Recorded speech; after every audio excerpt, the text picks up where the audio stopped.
এদেশে মিথ্যা গায়েবী মামলা,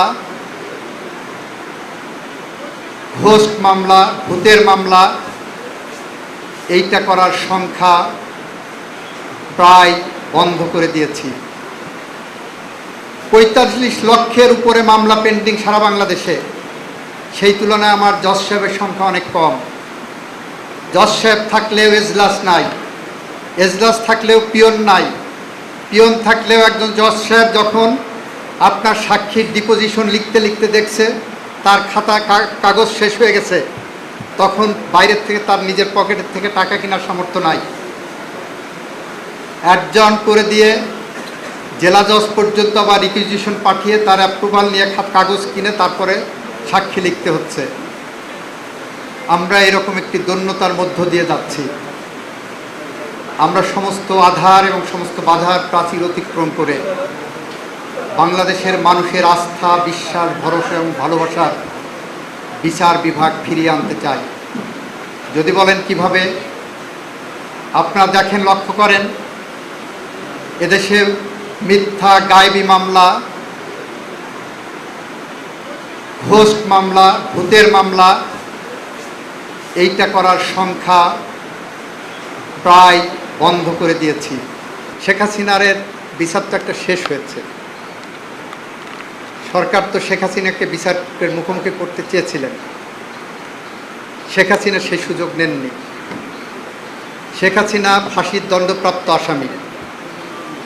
শেখ হাসিনা পলাতক থাকা অবস্থায় তার মামলা সম্পর্কে প্রতিনিয়ত স্টেটমেন্ট করছেন। আমরা কি করি, এখানে যারা আছেন, আপিলের মেয়াদ শেষ হওয়ার পরে একটা কন্ডোনেশন অফ ডিলের দরখাস্ত দেই, দিয়ে কি বলি, আমার মামলার সম্পর্কে আমার কোনো ধারণা ছিল না, আমার আইডিয়া ছিল না, আমি সময় মতো আসতে পারিনি, আমার এই দণ্ডটা মৌখিক করা হোক। যে মুহূর্তে আমি জেনেছি আমি এসে আপনার সামনে হাজির হয়েছি।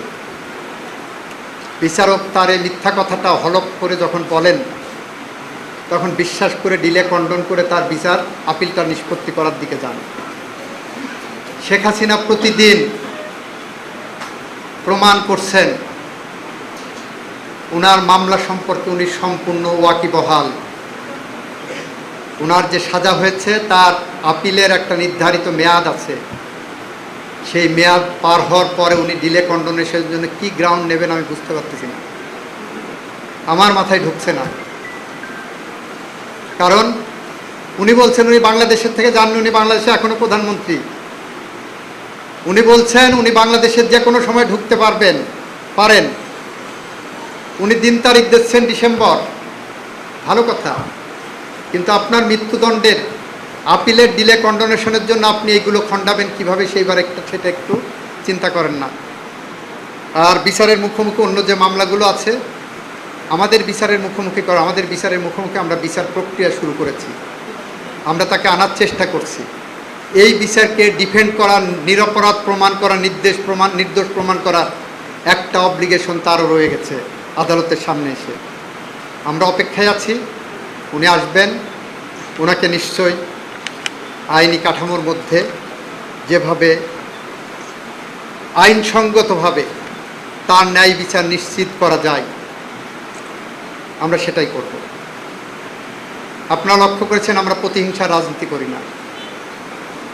আমাদের শহীদ রাষ্ট্রপতি জিয়াউর রহমানের হত্যা মামলার আসামি মেজর নামে কলঙ্ক, নাম কি, মুজাফফরকে গ্রেপ্তার করা হয়েছে। আমরা কিন্তু আইনি প্রক্রিয়ার বাইরে কোনোভাবেই পদক্ষেপ নিচ্ছি না, আমরা তাকেও আইনি প্রক্রিয়ায় বিচারের মুখোমুখি করব ইনশাল্লাহ। সেটাও আমাদের অঙ্গীকার।